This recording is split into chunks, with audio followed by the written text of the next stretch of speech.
All right, YouTube, y'all saw the title. I'm making this video for a specific friend of mine, an individual that is about to take over ownership of a truck. They don't have a CDL. They don't even have a regular driver's license. They call me with a question about how to do that, but not really how to do it, because they kind of had an understanding of how they wanted to do it. You know, we talked a little bit about some specifics, but generally speaking, they understand. They don't need this video, I would say. I'm making this video because for the right individual, like, opportunity is alive and well in trucking in America for the right type of individual. And nobody else is talking about stuff like this, like how to get your foot in the door in trucking without even having a CDL. So, and given my 2 cents, my opinion on his situation and some things that he should keep in mind in reference to how to get the process done, but also how to conduct things after he gets the process done. Again, I figured I'd make this video just to share my 2 cents. This individual, here's some specifics, some things just so to catch the YouTube community up. Again, they don't have a CDL. They don't have a regular driver's license. They're about to come into ownership of a truck that is already on a job. It's been on a job, the same job, for the last 2 years. There's already a driver in place. The job that the truck is on runs at night. It's not a lot of miles. It's like 5 miles one way and 5 miles the other way. The trailers are preloaded. All the driver has to do is go and load up to the trailer, back up to the trailer, and take the trailer a few miles down the road, get it unloaded, bring it back, do another one. The truck, I hope the individual doesn't mind me putting this out there, but the truck makes $100 when that happens. And this individual is about to take over ownership of the truck that is on that job. And let me just say here real quick, the freight that's being pulled doesn't require that the truck have any operating authority. There's no DOT number needed. There's no out-of-state tags needed or any of that. It's a real simple process here that he's taking over. So the first thing I want to address briefly is how to get it done. What needs to happen at the DMV in order to get the truck registered. So for that, the main thing they're going to ask them for at the DMV is proof of insurance. They can have the truck in an entity, in a business entity, an LLC or an S corp. They may need to have the truck in an S corp. The entity may need to be an S corp. And the reason I'm saying that is because an LLC doesn't necessarily separate you from your business. It does as far as liability if something happens, but you still file one tax return when you own an LLC, as opposed to being an S corp owner. You're filing 2 tax returns. You're filing one on yourself and you're filing one on your business. And you may need to separate, the owner may need to separate themselves from the business to that extent in order to get this done, being that they don't have a CDL. Whether it's an LLC or an S corp, this individual has formed LLCs in the past. They figured out how to do that. I'm sure they can definitely figure out how to form an S corp. It's not that much different, right? So once they're able to get the entity formulated, then that's going to allow them to be able to insure the truck and insure the business. And once they can do that, then when they show up to the DMV is going to ask, you know, like, who's the truck going to be registered under? They're going to give them all the information for their entity, and then they're going to be able to show them proof of insurance that the truck is registered, that the truck is insured. So once all that is done, pretty much being that the truck is already on a job and it's got a driver in place, they're going to be making money. This individual is going to be making money. So now here's the play that I think this individual should be running based on their particular circumstances. Now, I'm talking to the person I'm making this video for right now. Again, the first part you already knew. The second part, you probably already have a similar plan in mind. If you don't, here's the play that I think you should run until this play don't work. Like right now, you have a job, you have a bread and butter. Like, make that work. And any of the money that your truck makes should just be gravy money. It shouldn't get spent for anything. In my opinion, that's the play that you should run until that play don't work no more. And the main reason you should do it that way is because, like, you're not really going to be making a whole lot of money. You're making enough money to do something with, but you ain't making enough money to just squander, basically. Enough money to, like, be spending off of here and there doing doing stuff, right? And that's what we all tend to do when we start to make more money. We want to start spending more money. Keep your everything in your life the exact same as it is right now. Keep living your day-to-day off of your bread and butter and just stack the trucking money. Let's just say that the truck is making $3,000 a week. It can make more than that, but it can't make less than that. Shouldn't be a problem to check with your silent partner and figure out an average of what the truck has been making. But let's just say it averages $3,000 a week. $1,000 of that got to go to your driver. That's a third of it gone already. For the amount of mileage that that truck is going to be doing, which ain't going to be much, let's just say you go through a tank of fuel a week. Let's just say you go through $400 of fuel in a week.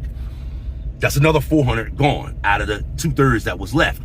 You then have to pay your quote unquote silent partner. Let's just say that figure is $600. That may not be enough, but let's just say just keep the figures even, that figure is $600. $600 for a silent partner, $400 on fuel, $1,000 for the driver. That's 2/3 of your revenue gone already. You only got $1,000 left. You haven't done maintenance on the truck. You haven't done any repairs on the truck. You haven't done your overhead on the truck, and you haven't paid taxes on any of the money that you're going to get taxed on yet. So let's just say you're not going to be doing many miles, so you shouldn't have much maintenance. But let's just say, or repairs. So let's just say you're putting up $1,000 a month for repairs. You probably won't need that much. But let's just say you put that up anyway. Just that way, you know, if anything comes up, you're covered. That's $250 a week. Then after that, insurance is probably going to be high for you with the truck under the business name. I would assume your silent partner's paying $900 a month right now for insurance. I'm paying $600 for insurance. But let's just say you're at $1,500. Let's just say you're at $1,200, $300 a week. That's another $300 added to the $250 maintenance. Now you're at $550. You got to factor in registration and heavy highway use. It's only $2,500 a year, but it is still an expense you want to factor in. Let's just call it $200 a month, $50 a week. You're at $600 now with maintenance, repairs, heavy highway use, registration, and your insurance. And your driver's taken care of, your silent partner's taken care of, your fuel's taken care of. Everything's taken care of, but you don't have but $400 left over at this point, which is, again, is not a whole lot of money. That's why I'm saying, like, just don't even spend it, like it don't even exist, because you still haven't paid taxes yet. So that's $1,600 a month, which is $19,200 for the year. Let's just call it $20,000 in a year. If you don't touch it, and if the truck averages $3,000 a week, if everything keeps going like it has been going for pretty much for the last 2 years. So you got $20,000, 30% allocated for taxes out of that. So that would be 3 times 2 is 6. That'd be $6,000 you want to allocate for federal and state income tax.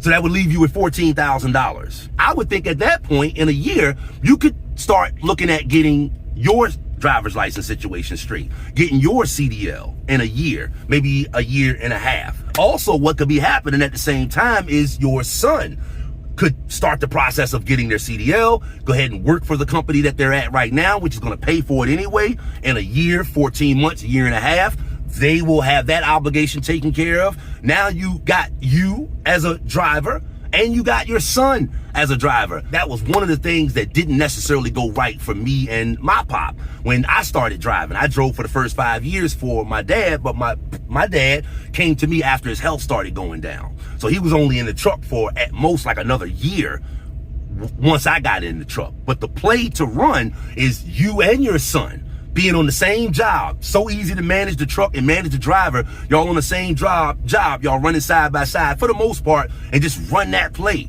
for 5 years. And at the same time, keep practicing the habits we got you ahead, which is keep your bills as minimal as possible so that you can bank all of that money from you and your son running together for 5 years. I feel like this is an excellent play to get your foot in the door. Trucking is a hell of an opportunity that can offer somebody the opportunity to go from wherever they may be to like considerably different in a 5 year, 6 year period of time. And this guy is looking to start off without even having a CDL. While at the same time, some of us are complaining about the way things are in trucking, or loads not paying enough, or this happening or that happening. Some people just have a make it happen type of attitude, right?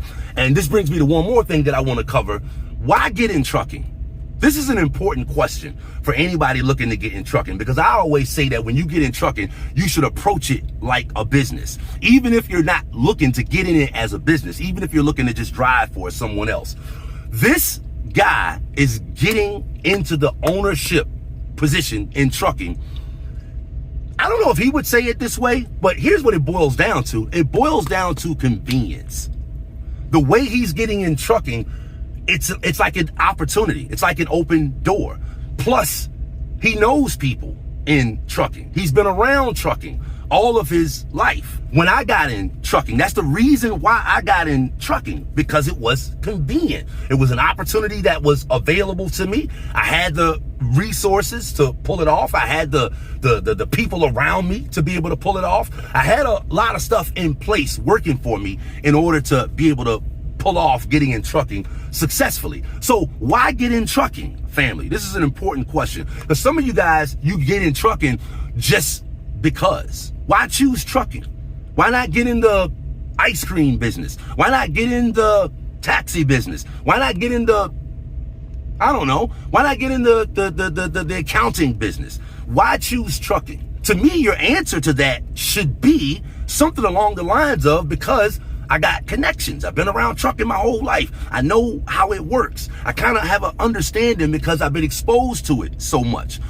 That's what I mean when I say when you get in trucking, you should approach it like a business. When you're deciding what business to get into, it shouldn't just be spin the wheel and pick a random one. The business that you get into should have something to do with the resources that you have. If you got resources that align well with a particular business, if you got a skill set that aligns well with a particular business, you shouldn't be looking to get in another type of business that none of that stuff aligns well. You should be getting in a business where your resources and your skill set and your network kind of already aligns. That's what I mean by convenience. Like it makes sense to get into this particular business because of my skill set, because of my resources, because of my experiences that I have. And some of you guys just pick trucking. Again, you just spin the wheel and that's what I'm going to do. But you really don't have any resources set up. You don't know how trucking works. You don't know what to expect. You've never been exposed to somebody that's been in trucking. This is going to be a simple transition for this individual because it just makes sense. And again, if I could ask him, why are you making this transition into trucking? He'd probably say something along the lines of, it was convenient. It's an opportunity. Like, why not? Like, I know people. Like, I know stuff. I've been around this industry my whole life. That's what I mean by when you're deciding what business you should start. This is just general good information here. You should definitely go with the one that aligns with your resources, your experiences, and your skill set. Don't just pick a random business to start. Because if you don't know nothing, if you don't have that stuff lined up, you're probably going to fail. You should approach getting in trucking, even if it's just as a driver driving somebody else's truck, the same exact way, in my opinion.